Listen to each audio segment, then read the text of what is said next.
Coming up on this episode of the Mario Rosenstock podcast. The ski mask slipped. The way he stared at Paul Reynolds, that was the real Jerry Hutch. That was the Jerry Hutch that a lot of people met on dark nights with maybe a little AK-47 or a 9mm Glock in between the two of them. And then Paul kept going. He was like a dog with a bone. And he kept asking. Again, the rest of the media all scrummed around him, but none of them asked him any bloody questions. It was bullshit. It was like, you should be all ashamed of yourselves.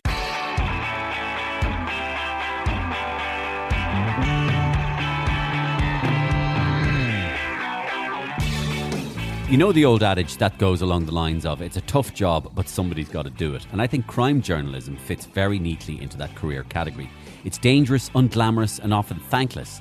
It involves long hours, a lot of time away from home and family, and a level of everyday vigilance and security that most of us would balk at. However, in its own unique way, crime journalism plays a critical role in the fight against the worst of society, and those who do it are doggedly determined about making life safer for the rest of us. Paul Williams has been at the forefront of this for decades. He's one of those people. You probably know him well from his journalism and regular appearances on media. However, you may not be aware of how and why he got into journalism in the first place, what daily life is like for someone with a job like this, and how he really feels about some of the high-profile criminals that he's been covering and exposing over the decades. And we get stuck into all of these topics and more in this episode of the Mario Rosenstock podcast.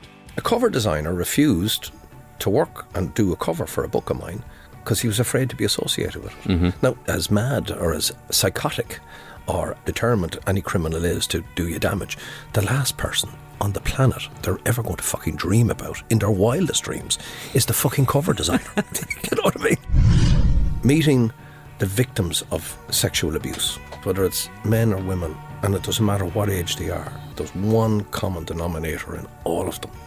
When they're telling you their story, as you're looking into their eyes, you see the innocent 6-year-old, the 7-year-old, the 8-year-old looking back at you. And that's fucking heartbreaking. People are extremely pissed off with woke and the woke culture, the cancel culture. The silent majority are fighting back. That's why Trump was elected. Because it was Paul Williams who was coming onto the show, there was very, very hyperactivity and awareness of it on the Mario Rosenstock voicemails. Hi, you've reached the Mario Rosenstock podcast. Please leave a message. Oh yeah, Mario. This is Jerry Hutch, a.k.a. the Monk. You're like a dying wasp, you know that? I'm not referring to you, we're talking about Paul Williams. Paul, you're like a dying wasp, yeah? You're up out of that. Would you be up for co-hosting a new podcast with me? It'd be like your man, the other wasps, Matt and Ivan, except for crime. You know? Well, we could call it Paths to Prison or something. Give Nicola Talent the room for money there. Change! That's what we're looking for. Go on, Paths to Prison. Give us a call.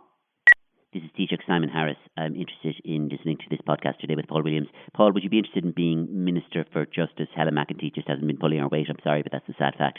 We need a straight-talking, toe-rag-hunting renegade in the role to really shake things up and go door to door, like I do, except get these people. Thank you. Good luck. Bye. Mario and Paul Williams. This is Fintan O'Toole of the Irish Times, the erudite columnist, stroke author, stroke genius. I want to get more down with people, I think, as I enter my early middle age, late to early middle age. Could Paul give me a few tips maybe for naming some of the people that are at the receiving end of my quips and my erudite nib? Perhaps names, nicknames for, politicians. I'm thinking Simon Chopper Harris or Michael Hellraiser, Healy Ray, etc., etc., etc. Please get back to me. I'd love to engage with the criminal, not underworld, but also the criminal style of writing, which I think is, although it's below me, is very much in my wheelhouse. Thank you. And exclusive comedy on the Mario Rosenstock podcast, exclusive to this one, every week here. And if you want to come and see me live, please do. I'm in the 3 Arena on Friday, March 28th, celebrating 25 years of Gift Grub on the radio. It's going to be a huge show. It's going to be my biggest show ever. I'm also nationwide. I'm in Cork. I'm in the INEC. In Kerry. I'm in Castlebar. I'm in Galway, Limerick, Wexford, Gweedore in Donegal. I'm in the Ulster Hall in Belfast, and I'm in the Millennium Forum in Derry. So please come and see me. It's Ticketmaster for details. And if you want to get in touch with me on this podcast, you can do so directly, mariorosenstock@gmail.com, and I read them all. But first of all, before we get to Paul Williams, I want to thank our sponsor. Our sponsor is On Ice, Ireland's premium ice skating experience. And it returns this festive season, this Christmas, and all through the next 3 and 4 months. And bringing you the magic of ice skating nationwide. It's got locations in Dublin, in Dundrum and Swords, in the Marina Market in Cork, as well as locations in Waterford, Limerick and Galway. I can't think of a better family-friendly way to enjoy yourself around this time. You get out and about, you smell the fresh chilliness of the ice in your nostrils. It's vigorous, it's exciting. You can learn a new technique, learn a new hobby, a new skill, ice skating. So grab your tickets now at onice.ie. On Ice have been a great sponsor for us, and we're delighted to have them on board, and we're delighted to see them getting involved in podcasting. I know that they're launching all over England as well at some stage, but they have so many great On Ice locations around Dublin and nationwide. That's On Ice. Grab your tickets now at onice.ie. Okay, let's cross straight over to Paul Williams. He's just published a new book called Crooks, the stories behind the headlines, and that's where we started.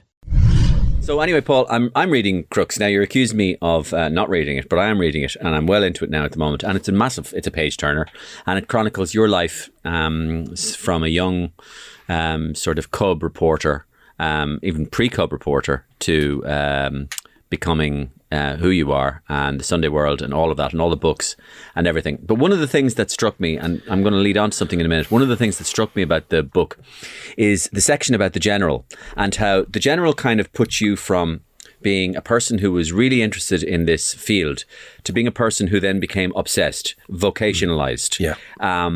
And one of the reasons for that is him. Tell me about your relationship. Tell me about your idea of him, who he was. The general was, I suppose the best way to describe, he was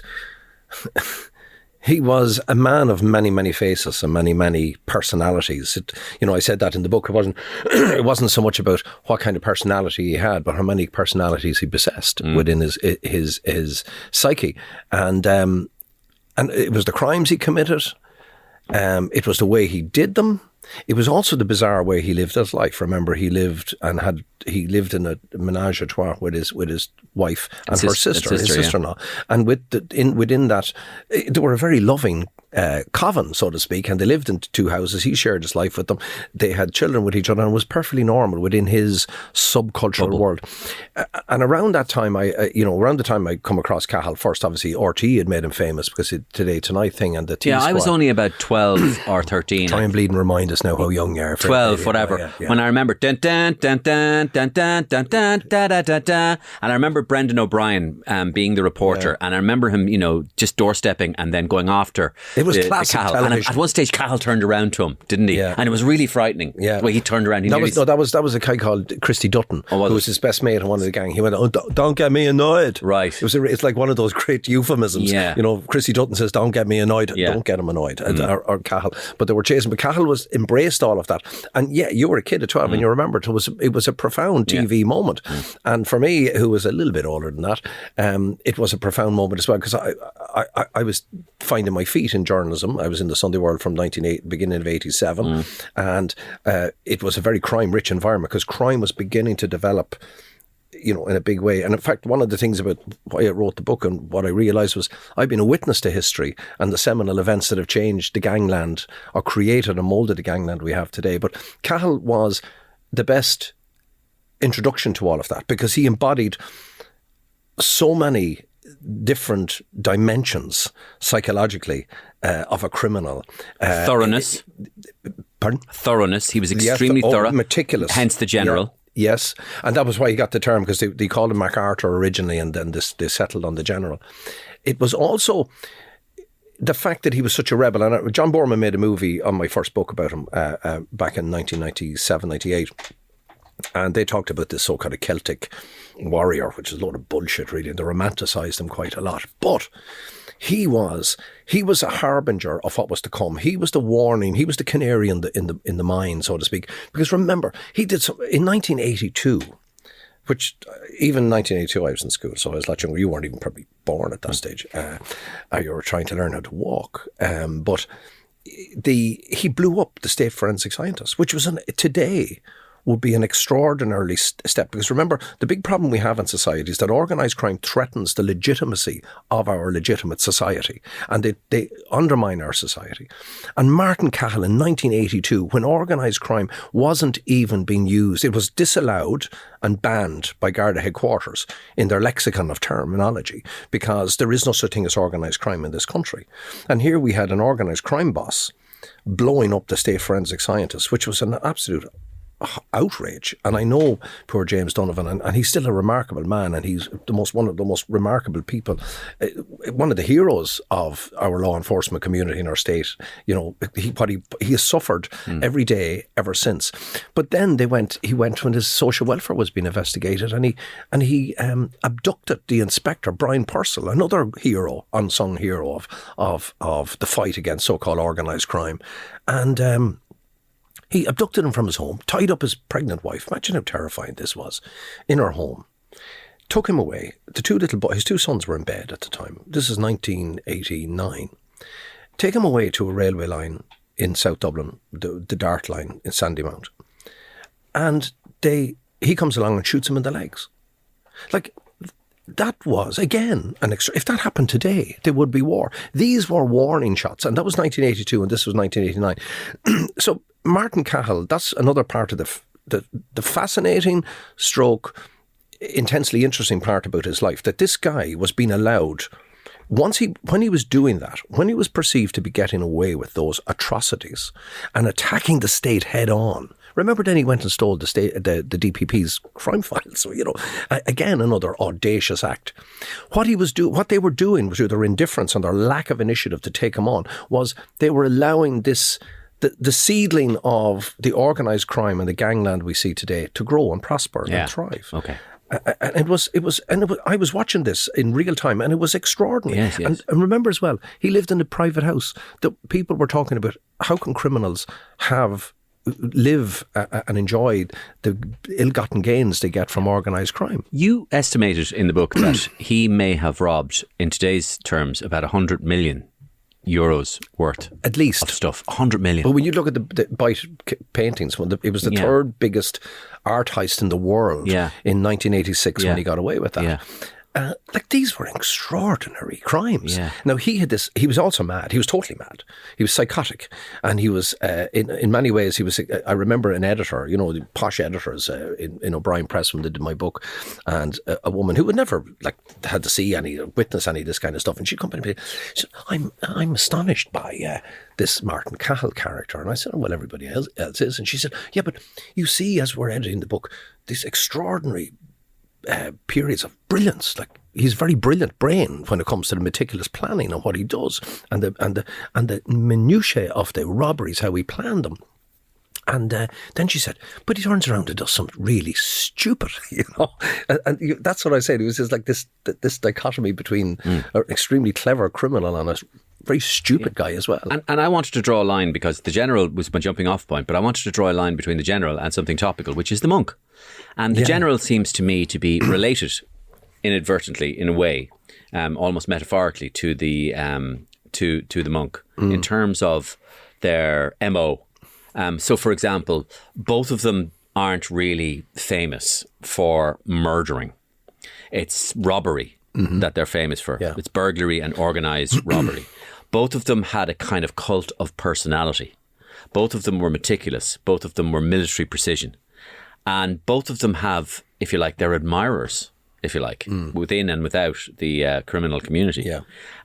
So how did that make you, how did you react to seeing this guy, Jerry Hutch, the monk, re-emerge into society, and almost very nearly, were it not for the transfers of Pascal Donoghue in Dublin Central, God rest us all.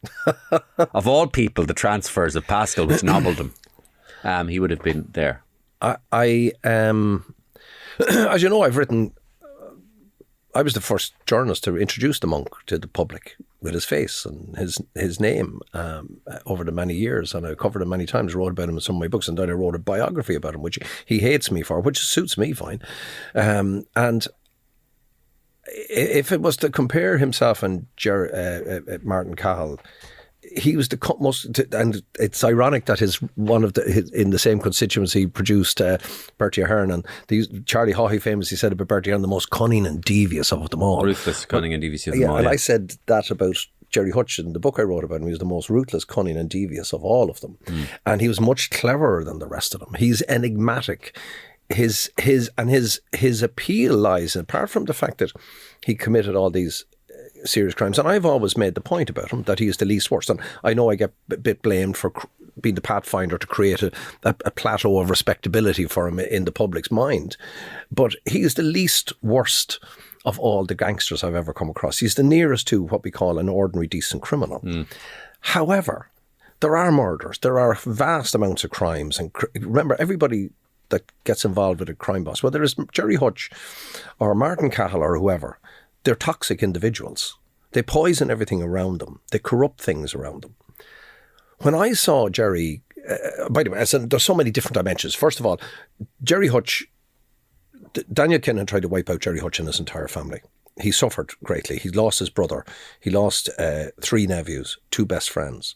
They tried to kill him. He had to move out of the country. And in an ironic way, the man who breathed life into this new monk was Daniel Kinnan, who has tried to sports wash himself and to make himself respectable in the eyes of the public, which of course was never going to happen, through the boxing game and all of that and bullshit he was running on YouTube, nonsense. But Jerry Hutch has picked up the ball and run with that. And I was very surprised when I heard he was going. And the other part of me said, nah, this is a piss take. And I know he was always political, parish pump political. It is absolutely true. And I wrote about it extensively in the book, so I can't disagree with myself.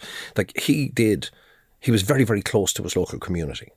He was like, and human ecology is a whole area of study within criminology. And whenever I would have written papers, criminological papers through the years, I would write about Martin Cahill and I would write about Jerry Hutch, their connection to the neighbourhood, which is hugely important.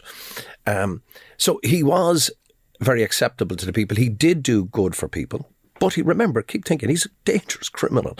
But when I heard he was going to run for the Dáil, as I say, I thought it was a piss take.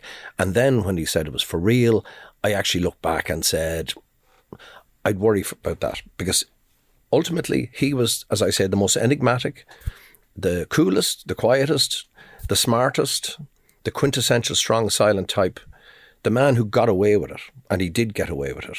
And he gave the state a massive bloody nose purely as a result of their incompetence as well and bungling in how they handled his case. Like, he should be in prison doing 15 years.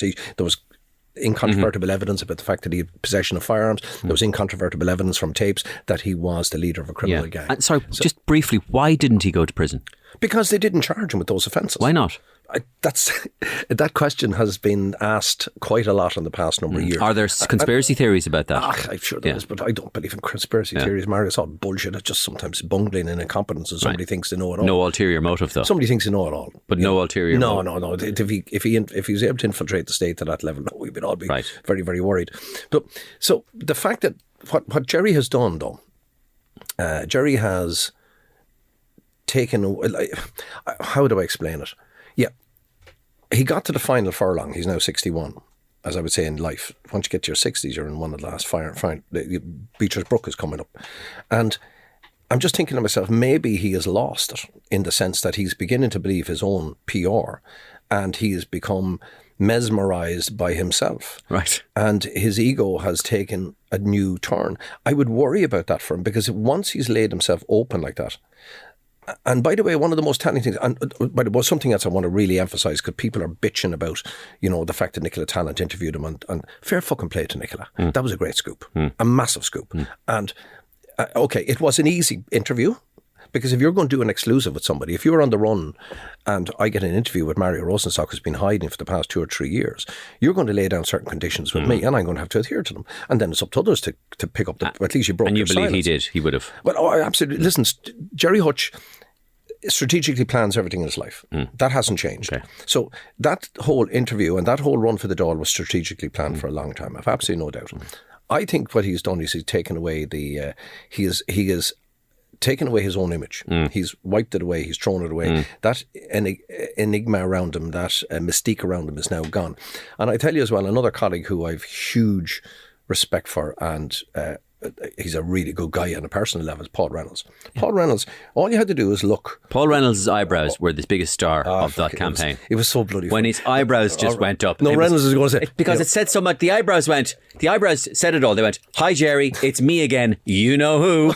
Yeah, and it was also a little bit of the dentist coming up and saying, "There's going to be like a little prick, but you know yourself. I won't hurt you too much." It was a brilliant moment. It was fucking brilliant. And he just came slid in around. And Paul Reynolds, I'm not saying he's old, but he's around a long time and he's a pro. And he was the only man, in fairness, as well. Another thing, the rest of the media stayed away from him. Like they were afraid of the fucking arses of him. You know? I just didn't bother getting involved because I just couldn't be too lazy. And I was promoting the book and everything. What was I going to bother me bollocks going around chasing around after Martin, around after Jerry Hutch? But Paul Reynolds had the questions. And he said, you're a dying wasp. And I wrote a piece in the Indo about this last week and I said, the ski mask slipped. And it did. And the way he stared at Paul Reynolds, that was the real Jerry Hutch. That was the Jerry Hutch that a lot of people met on dark nights with maybe a little AK-47 or a 9mm Glock in between the two of them. And that really, I think he let himself down on that. He could have been really cool and said, Paul, how was it going? Shook hands with him and said, Jay's pog way out with that, you lead you. Don't be asking me about special criminal court. This is not the place for it. He was really angry. And you know what that told me? What that told me, having analysed it, was that his ego, it's now ego-based. Like, he knows how to take the piss out of the system. But here he was getting thick and saying, how dare you ask me questions on this is an election. That's what he was saying. And then Paul kept going. He was like a dog with a bone. And he kept asking. Again, the rest of the media all scrummed around him, but none of them asked him any bloody questions. It was bullshit. It was like, you should be all ashamed of yourselves, you bunch of sissy bitches. Sorry, pardon, like maybe... That's okay, yeah. But a lot of us were thinking that, to be honest with you. I mean, remember when he broke into a little run and everything and everybody started giggling? But anyway, Reynolds asked him the other question. I kept saying, but what are you going to do? I'm going to bring change. Change. Like it sounded like he was like a parrot. What are you going to do? Change. Well, no, so you know him better than 99% of people in terms publicly. So what do you think he would have become of him if he had gone into the Dáil? What do you think he would have done? Do you think... I think he would have been out of his depth. He would have been...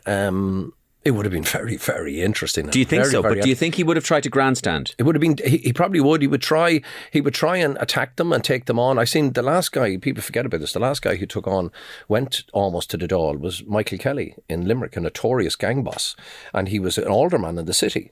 And Michael Kelly was the reason why organised crime and the whole McCarthy-Dundon thing exploded in 2002, 2003.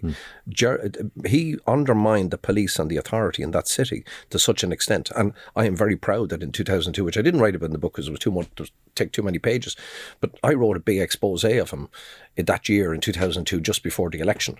And he actually always acknowledged that Paul Williams destroyed my political ambitions. Now, he was a nasty bastard. Like, there was a little bit of fun around Hutch, but not... Mikey Kelly was running protection rackets while he was running for the Dáil, you know what I mean? So it's not unprecedented, but if he was in the Dáil, I think he would have done what Mikey Kelly did. He would try to grandstand and he would try to... But then he would find out very, very quickly that he was inarticulate and he wouldn't have been able to match them. And that was that example we saw with Paul Reynolds. Do you think he would have made an effort to improve and to services in his local area and to bring... Paul Reynolds kept asking him, what are you going to do? What change? What change? I said, housing.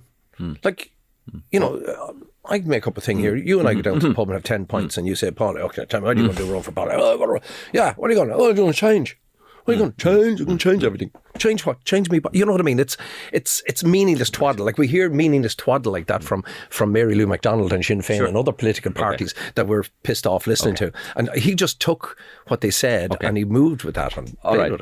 So that's the line from from Martin Cahill to the monk. And one of the things that I thought was interesting about you said about criminals in general, right? Mm-hmm. And some of the criminals you've profiled and had a look at. You've described criminals as very bitchy, thin-skinned, narcissistic, and they engage a lot in projection. Yes. And I wrote down one word beside that: Trump. Yes. But Jerry Hutch modelled himself on Trump. Yeah.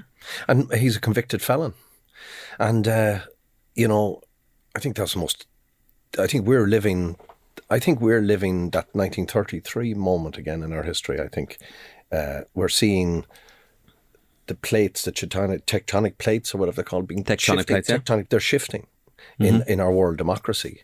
And you see this monster coming along.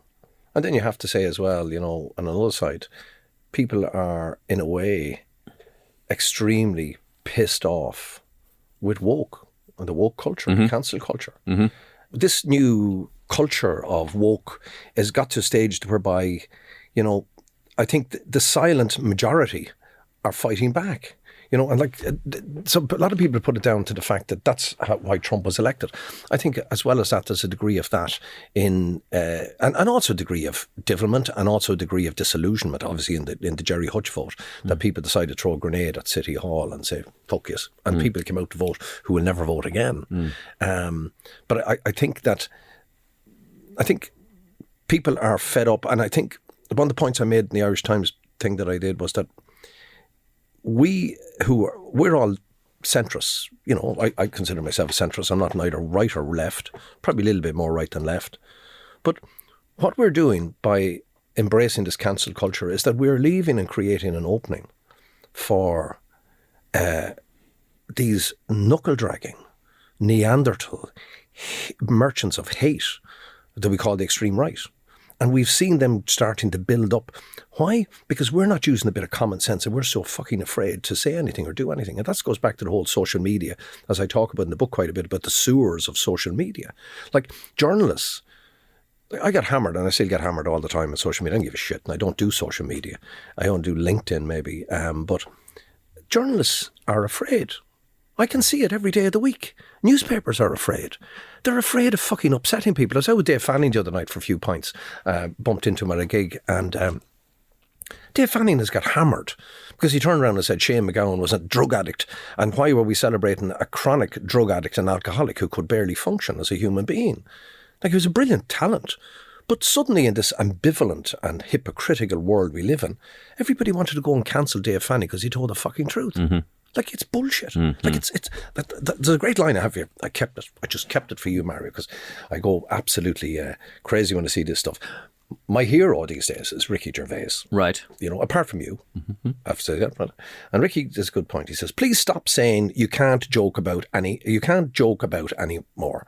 You can. You can joke about whatever the fuck you like. And some people won't like it. And they will tell you why they don't like it. And then it's up to you whether you give a fuck or not. And so on. It's a good system. Yeah, no, I've heard it before. That sort of like says it all. At night, when I'm a bit depressed and I'm going to bed late and I'm thinking the world is fucking awful, I put on 15 to 20 minutes of Ricky Gervais and I enjoy it. Now, before we kick off this episode of the Mario Rosenstock podcast, I wanted to bring you this short advertisement from BetterHelp Therapy Online. As you'll know from listening to this series of podcasts, I've always been interested in the whole subject of therapy, and I think that it's something that so many of us, if not all of us, could really benefit from.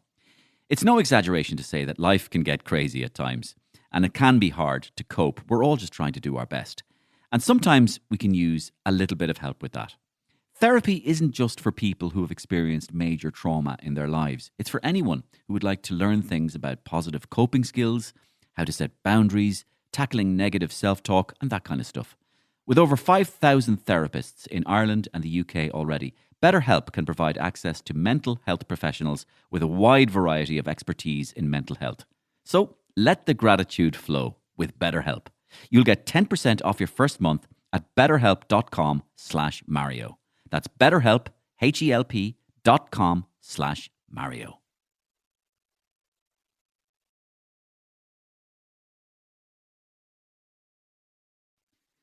Now, before we kick off this episode of the Mario Rosenstock podcast, I wanted to bring you this short advertisement from BetterHelp Therapy Online.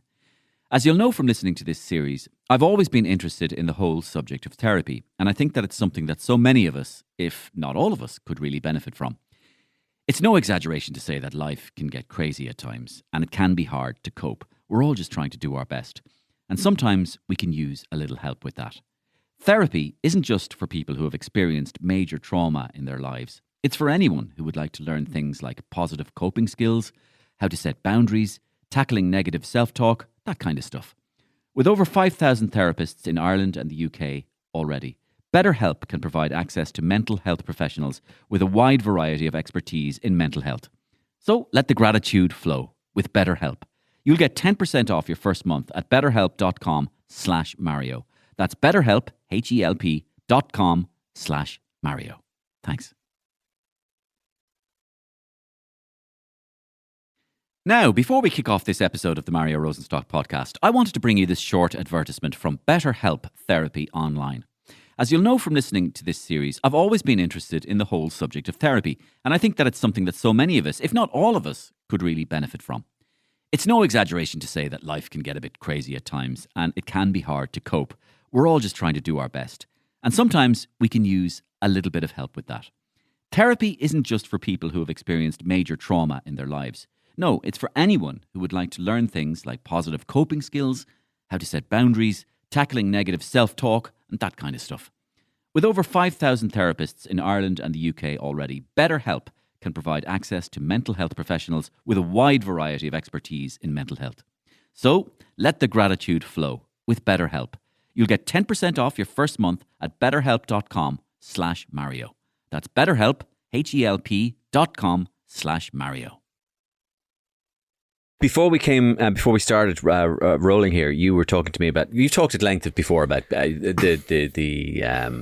personal safety and danger and everything. And I don't really want to go down the history of that with you because you've done it quite well with many other people. But it's the small bits that I'm more interested in of that. You talked about this kind of insidious cowardice.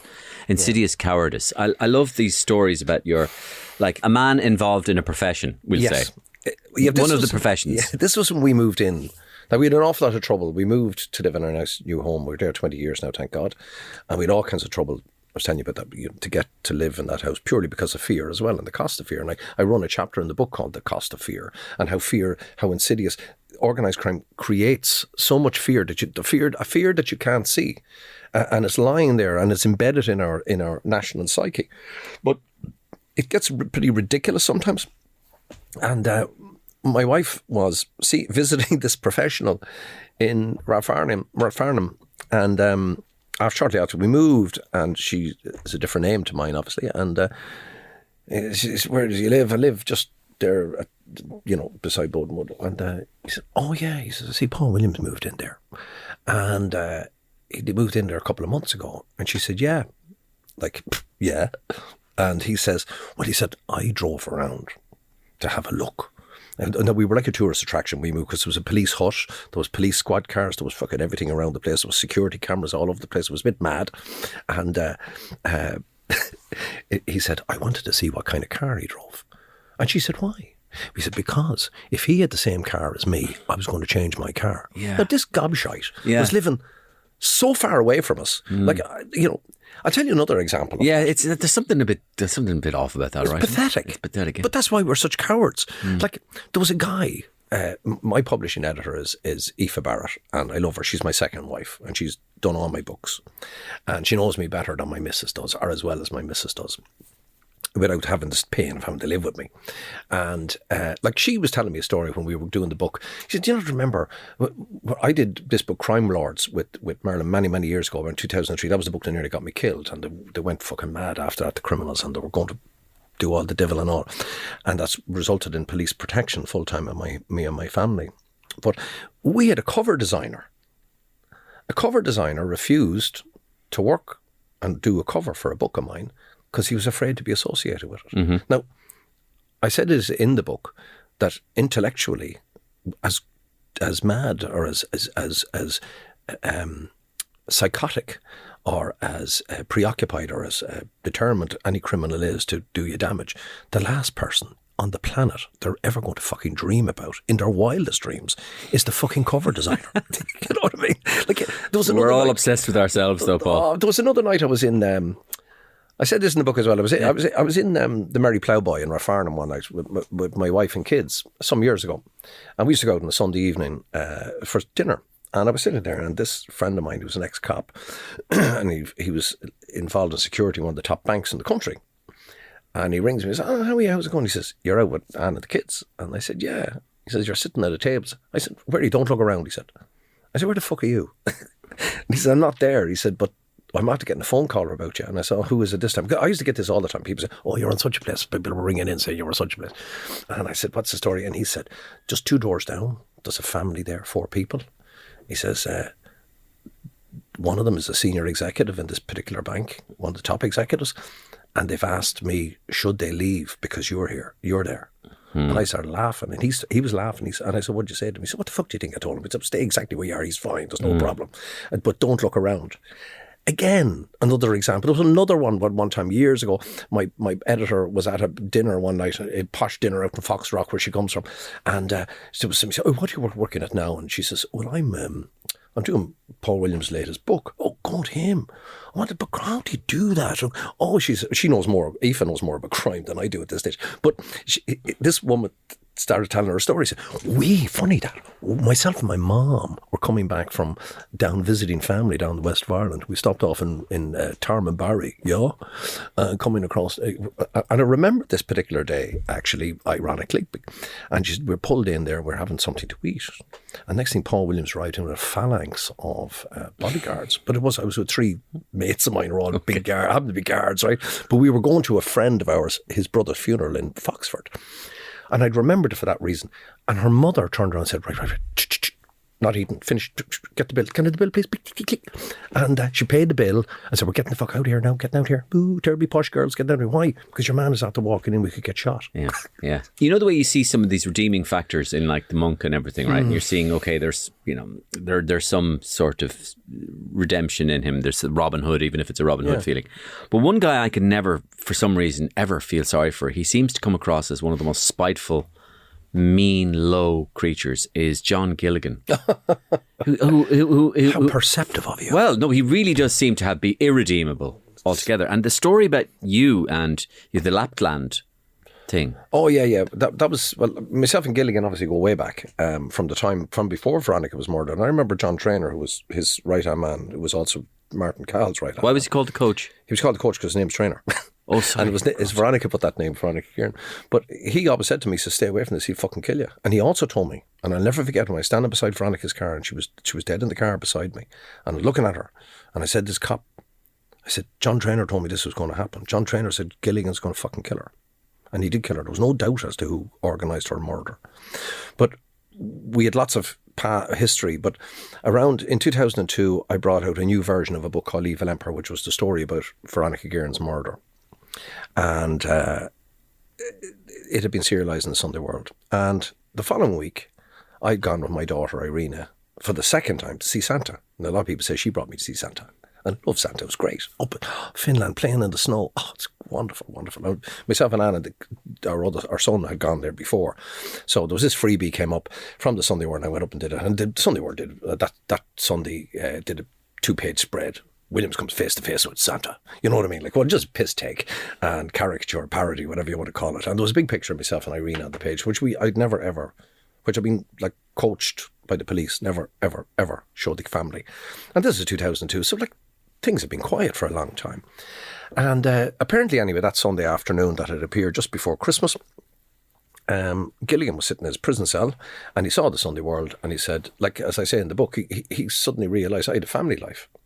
I had a daughter that I loved very much, and I was up seeing Santa. I was a normal human being. And he said, "Fuck him. Let's fuck up his Christmas." And he did what you would do at the time. Instead of going to your AB phone, your coin phone, you take your mobile phone out of your ass and you press the buttons and you ring one of your sidekicks. And of course, at this time, which became very relevant a couple of years later, and I was writing these stories at the time, the cops knew all the criminals had phones in the prison. And what they were secretly doing was bugging all the phones. It was brilliant. It's like it was a no-brainer. And of course, Mike and Madu went and fucked it all up. That's another day's story. That's another story for another day. But anyway, so he rang this guy and he said, "I want Williams' Christmas fucked up. I want a shot fired." Now, he didn't want to kill anybody. He'd done enough of that and he had enough trouble over it. So what he'd blast in the front windows of our house, where we lived in Temple Manor in Walkinstown. And, because if you fire shots through somebody's window just before Christmas, it tends to fuck up their Christmas a little bit, pisses them off or upsets them a little bit. Yeah. And he sent the guys, but the cops were totally on it. They were always switched on. The next morning, the day before Christmas Eve, and my local detective inspector, Tom Mulligan, a gentleman, and another gentleman, Detective Superintendent Dennis Donegan, they were in charge of our protection and in charge of detectives in the South City. They came to say, can we have a chat with you? And those days they would tell you what was going on instead of the bullshit they do now on the Drew Harris. So I can't tell you that. There's somebody going to kill you, but we can't tell you who it is. And if you're a journalist, they can't tell you who it is. So you don't know who to fucking look for in the crowd if you're on your own. And they said, look, this has happened. Gilligan has sent instruction. It has to be done in the next 24 hours before Christmas Eve, the end of Christmas Eve night, and it's designed to fuck up your Christmas. But we don't believe it's going to happen because they were listening to this guy then ring and other people saying, "Guys, you wouldn't believe it. That Gilligan's out to come up, but he wants me to go and blast in the windows of Paul Williams' house." So the cops were watching everybody, but they put 2 guards with us for Christmas that year, which I felt very, very sorry about. So we had 2 extra seats at the Christmas table, and anywhere we went, there was two of the local guards came with us. But the thing was, the boys reported back to him, listen, there's too many cops around them. And that was one of the reasons why when fellas were being, through the years, a number of occasions they were being sent to fire shots in our house, the lackeys, they always had an excuse to say, listen, there's guards all around the place. We'll only, to cover their own arses. And a lot of them used to go and tip off the guards themselves, because they didn't want to fucking do it. Jeez, right. So that was but it was fine. I never worried about that because I knew it was never going to materialise. You write a good bit. You mention a good bit that these are scumbags. Right. But I didn't use the word scumbag. I was being nice about it because you're always slagging me about using the words, but I didn't say what. Well, that's another thing. Yeah. That's another thing I'm going to ask you about. But your passionate distaste for these people is obvious. Which means I wanted to ask you, instead of writing them about them all your life, did it ever tempt you to get on to trying to catch them?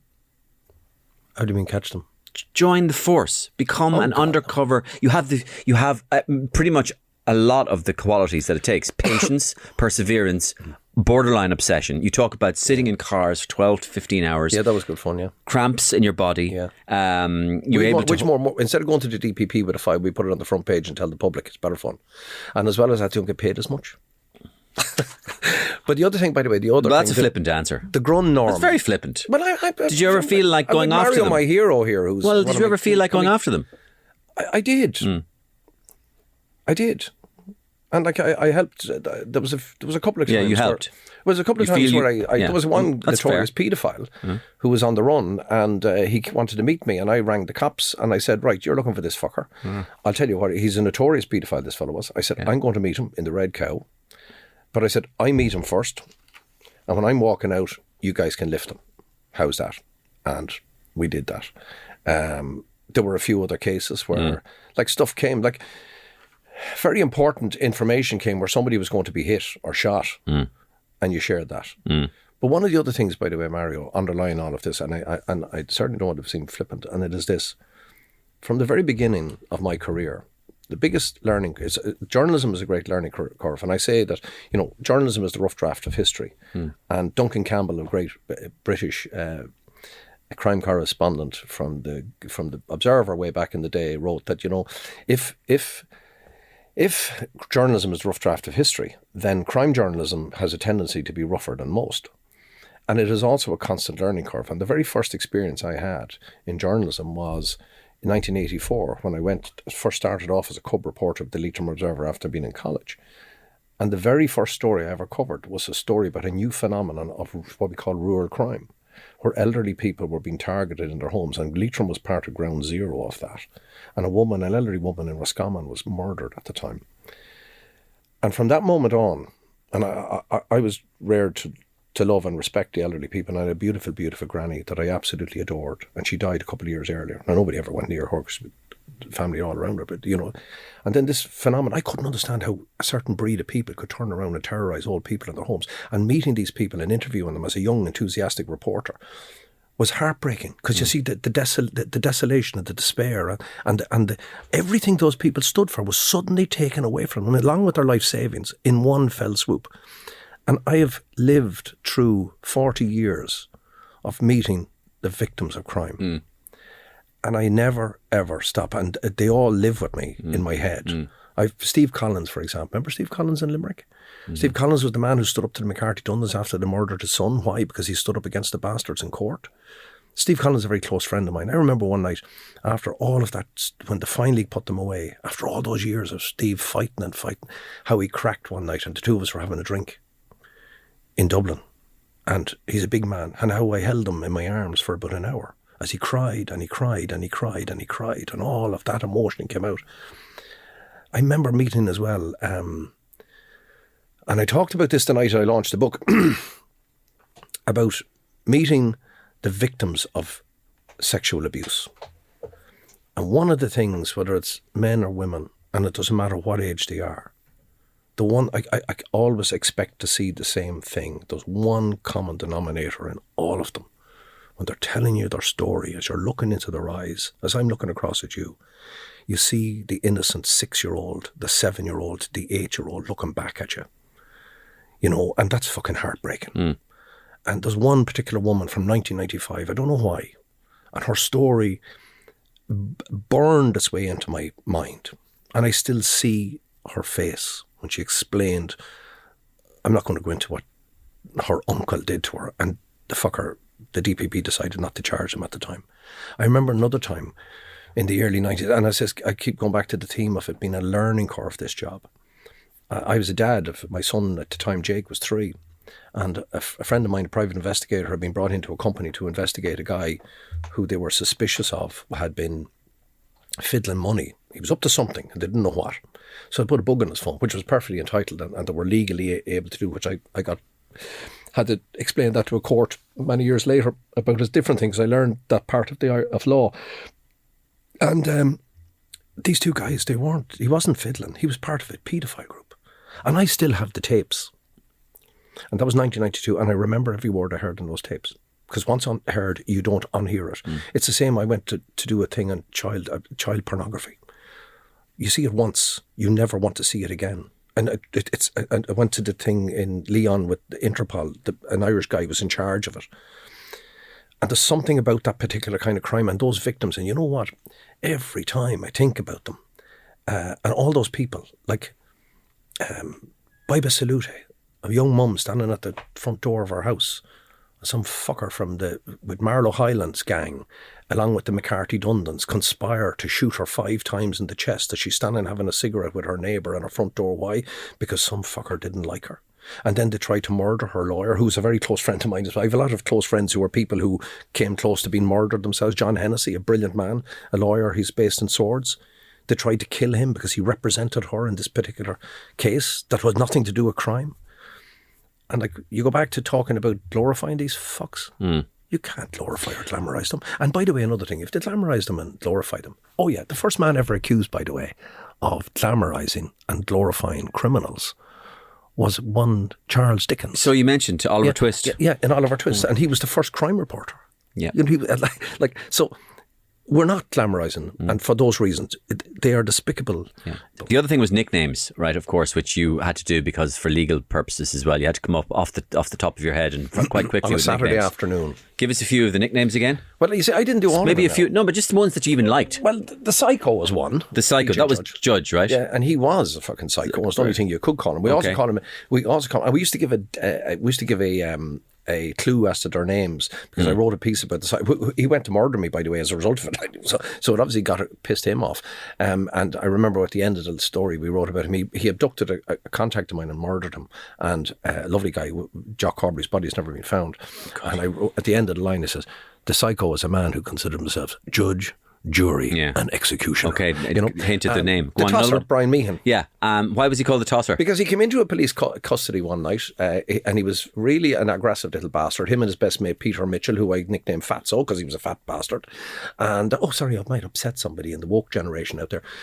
And he came in and he dropped his trousers and started manipulating his genitalia in front of the guards and says, here, do you want to play with this? Did he? Yeah. Right. So the thing was, myself and Colin McGinty were sitting on us, even this is after Veronica had been murdered. We learned that these were the guys who were involved, the suspects involved. Yeah. I said, what are we going to call him? We can't name these bastards. And we said, well, we can't call him the wanker. By the way, I told this story in Podge and Rog many years ago and it was too blue for them. Yeah. Right. That's one of my little jalebs. But anyway, so we said, Tosser. Colin was saying, what's that? Yeah. Well, there's wanking, there's tossing. Oh, Yeah. tosser. The penguin, that was the walk. Yeah, that was because Georgie Mitchell waddled like a penguin, and the man who told me that was John Traynor. I didn't give the monk his name. It was Veronica who resurrected him, but it was actually given to him or bestowed on him by other criminals. And that's because he the didn't general drink. was bestowed on him by Henry Dunn, actually, who was the head of the Dunn family after they did the... Any other ones, as you can remember? Oh, there's been so many of them. Speedy. There was another guy I nicknamed Speedy. Who's Fagan. Speedy, because he couldn't name him either. He's a guy from the north, and he took over the day-to-day running of Gilligan's outfit when they went running, and because he was into fast cars. But the funny thing about all these names, Mario, is when you put a name on them on a Sunday, because the Sunday World was huge that time. I know. We were doing 200 when I left there in 2010, we were doing something like 230,000 sales in the Republic of Ireland. You'd be frightened to see what the sales are. I don't know what they are now, but they're dropped. But like by Monday afternoon, everyone in the underworld. What page were you on the Sunday in the World? Oh, normally one. Page one. Page one, of course. Well, inside? No, I didn't have a set page. We you'd run a spread on the back of the front page story. Oh yeah. You know, where? Page 2 and 3, and page 2 and 3, 4, right, and sometimes 2, 3, 4, 5, 6. Yeah, you know what I mean? Yeah. And like so many of those guys, we put nicknames on names. But by Monday afternoon, they would be household names. Exactly. Yeah. And what about you see, I always used to take the piss out of you, obviously the way you described all these criminals yourself, and you always had a drone behind your voice. I always brought a drone with me wherever I started hearing my voice for the first time when listening to you. What? I started hearing my voice for the first time. But I used to put a drone every time I spoke. So Ian would be talking to Paul Williams, and suddenly the drone would come out of nowhere. This scumbag, Matt Cooper, and all this sort of stuff. I'm going to see Kieran Kelly, my lawyer, later on. Maybe my people could talk to your people about a few quid that might be left over. Hang on. How much? What names do you like? Intellectual property. What adjectives do you like calling these criminals? Scumbag? Well, I use the term scumbag very, very... My use of the word scumbag, despite what everyone says, is very nuanced. And what it is, anybody... I didn't call Jerry Hutch a scumbag. Okay. I call, to me, and the ordinary young crooks and lads who are in all kinds of trouble, they're not scumbags to me. They're as much victims as anybody else. The people who go in and deliberately infest and terrorise other people's lives, they're scumbags. Because sometimes that's the only word you can use. You like sociopath as well? Well, yes, but socio and psychopath, there's slight subtlety between the two of them. But but like that's, again, one of the only ways you can really describe them, because... Sicko. I think you used... Or perv. Pervert. Yeah. Anyway, I like Twisted pervert. Twisted sicko that's perv. A really good one. That's why I love about Tabloid. Tabloid, when all the other stuff... And this, again, was something the Sunday World did. We broke the mould on that. The rest of the journalism world was all fucking stuffy and looked down their nose at tabloids. But it was the tabloids in this country, all the tabloids, the Star, the Sun, the Mirror, all of them. They were the ones that actually... told people what was actually happening and cut away all the nuanced bullshit and just said, this is it, and it's rawest, bleakest. There's loads of people reading your book at the moment, It's number 1 again this week, thank God. Is it? Yeah. Yeah. But I've put the book out to loads of friends of mine, and they've all been listening to the podcast. So I said a couple of them want to... You have friends, Mario? A couple of them want to call in now and say hello. So Pascal Donahue on the line. Oh, lovely. Pascal loves breeding, actually. I love reading. Thank you very much. Hello, Pascal. How are you? Yes, I'm on page 361 now, and I only started 20 minutes ago.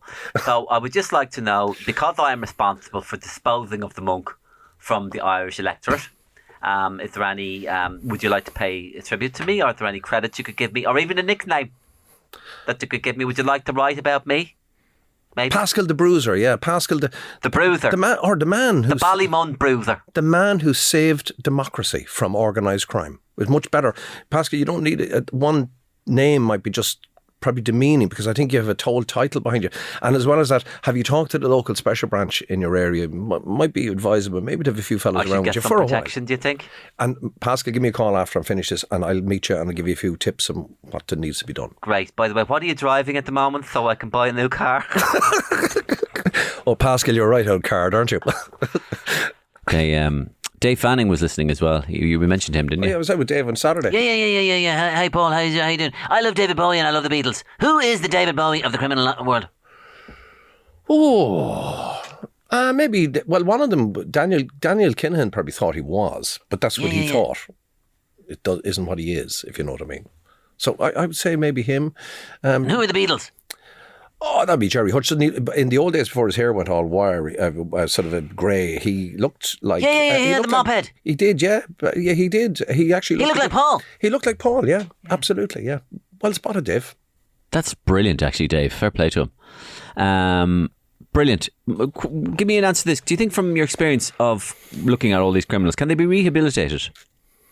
There is a process of rehabilitation that occurs, and it's in criminal psychology it's referred to maturation. In other words, fellas grow up, and you have this sort of trend that occurs where guys who are in and out of prison from their late teens, if they're not junkies now and they are still got a little bit of control over their own lives, they begin to realise this is just ridiculous because we've had kids along the way. The kids are coming in to see me in prison, and a lot of guys, if they're going to give up organised crime, they will do it in their late 30s, maybe early 40s. Or maybe as get older, because it just no longer becomes fun trying to jump across places.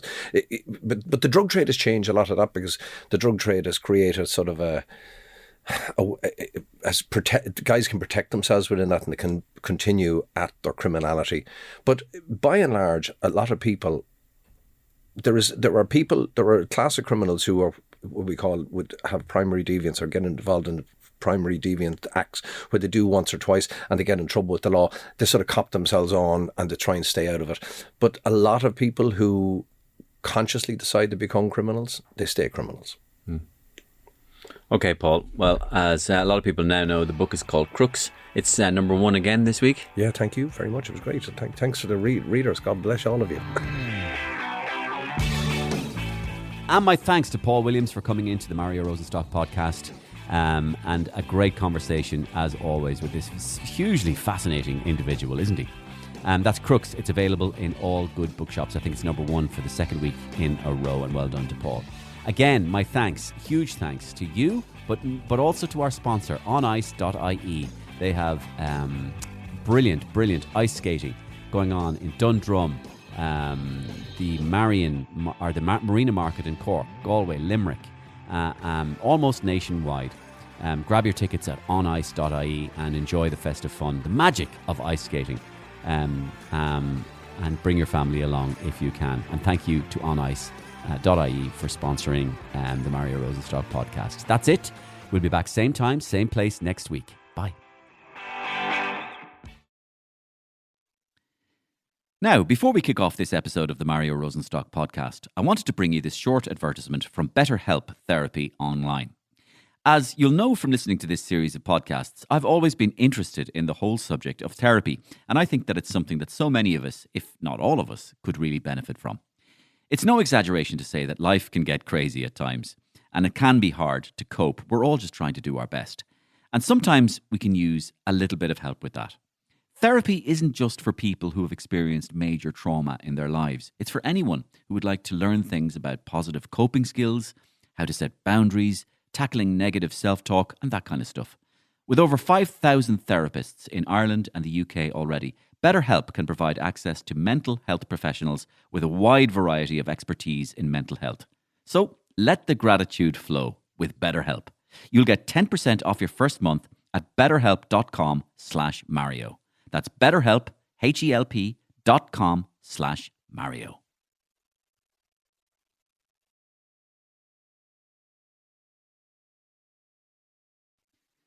Now, before we kick off this episode of the Mario Rosenstock podcast, I wanted to bring you this short advertisement from BetterHelp Therapy Online. As you'll know from listening to this series, I've always been interested in the whole subject of therapy, and I think that it's something that so many of us, if not all of us, could really benefit from. It's no exaggeration to say that life can get crazy at times, and it can be hard to cope. We're all just trying to do our best, and sometimes we can use a little help with that. Therapy isn't just for people who have experienced major trauma in their lives. It's for anyone who would like to learn things like positive coping skills, how to set boundaries, tackling negative self-talk, that kind of stuff. With over 5,000 therapists in Ireland and the UK already, BetterHelp can provide access to mental health professionals with a wide variety of expertise in mental health. So let the gratitude flow with BetterHelp. You'll get 10% off your first month at betterhelp.com/Mario. That's BetterHelp, HELP.com/Mario. Thanks. Now, before we kick off this episode of the Mario Rosenstock podcast, I wanted to bring you this short advertisement from BetterHelp Therapy Online. As you'll know from listening to this series, I've always been interested in the whole subject of therapy, and I think that it's something that so many of us, if not all of us, could really benefit from.